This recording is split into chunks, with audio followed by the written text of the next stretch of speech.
Assalamualaikum warahmatullahi wabarakatuh.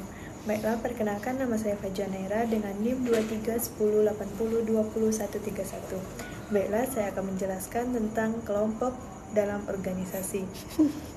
Yang pertama itu kelompok. Nah, kelompok itu merupakan dua individu atau lebih yang saling berinteraksi dan ketergantungan yang bergabung bersama untuk mencapai tujuan-tujuan khusus.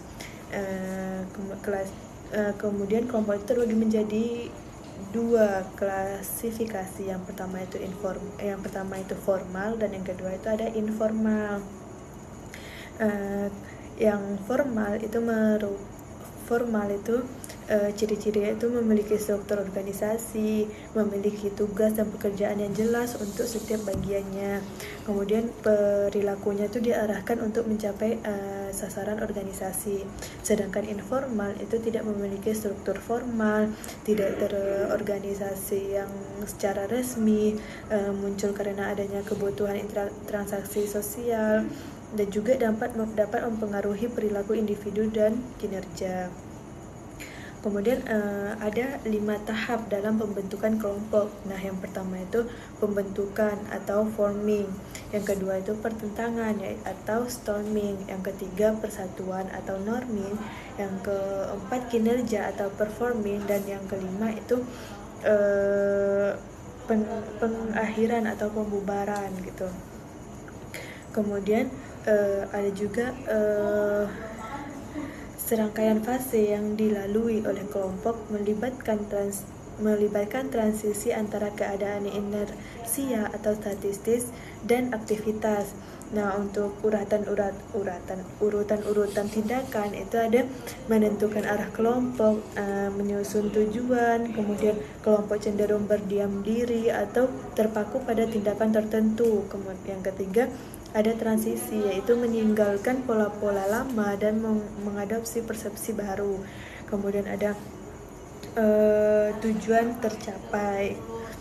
Terus ada grup properti. Nah, grup properti ini ada 6. Yang pertama itu roles, yang kedua itu roles atau peran, yang kedua itu ada north, yang ketiga itu ada status, yang keempat itu ada size, yang kelima ada cohesiveness, yang keenam itu diversity.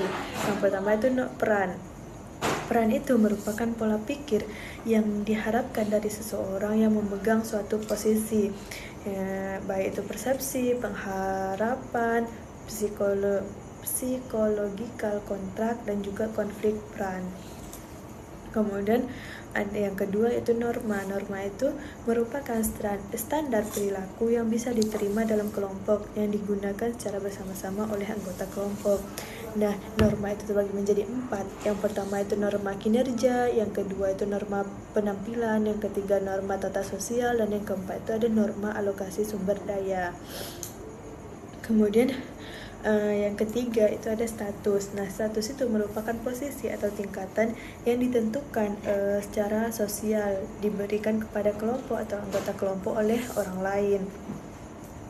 Nah, status ini status karakteristik teori yaitu state that difference in status characteristic status hierarchies with group.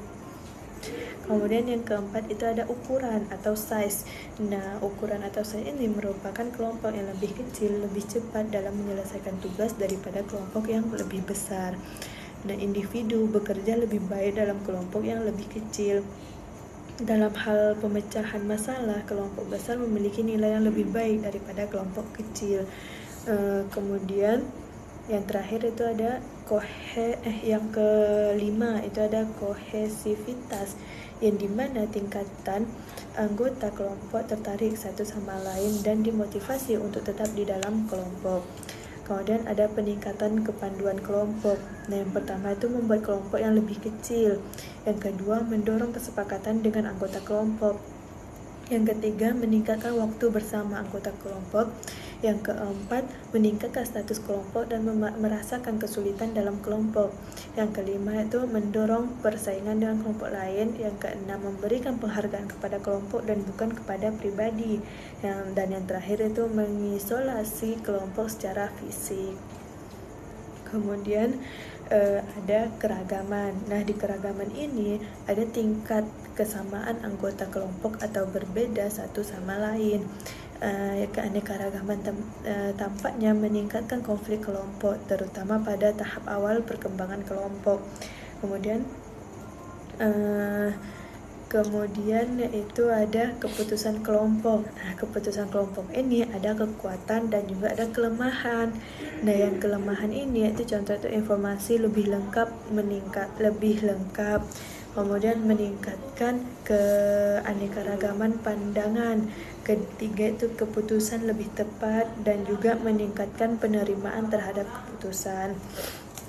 Kemudian kelemahannya itu ada lebih lambat, kemudian meningkatkan tekanan untuk menyesuaikan diri, dominasi oleh satu atau beberapa anggota, dan juga tanggung jawab menjadi tidak pasti. Kemudian teknik pengambilan keputusan. Nah, teknik pengambilan keputusan ini terbagi menjadi 4. Yang pertama itu ada interaksi kelompok, brainstorming, teknik nominal kelompok, dan juga pertemuan elektronik. Nah, interaksi kelompok ini yaitu anggota-anggota kelompok saling berinteraksi satu sama lain. Kalau brainstorming itu proses lebih lanjut yang acara khusus membahas semua alternatif sambil menahan semua kritik terhadap alternatif tersebut. Yang ketiga itu teknik nominal kelompok. Nah, yang dimana metode pengambilan keputusan kelompok, individu saling bertatap muka untuk mengumpulkan gagasan mereka secara sistematis, namun tetap independen. Kemudian yang terakhir itu ada pertemuan elektronik. Nah, yang dimana anggota-anggota saling berinteraksi dengan menggunakan komputer, memungkinkan adanya pemberian pesan tanpa nama dan juga pemberian suara. Kemudian mungkin cukup hanya itu yang dapat saya sampaikan. Lebih kurangnya saya mohon maaf. Wabillahi taufiq wal hidayah. Wassalamualaikum warahmatullahi wabarakatuh.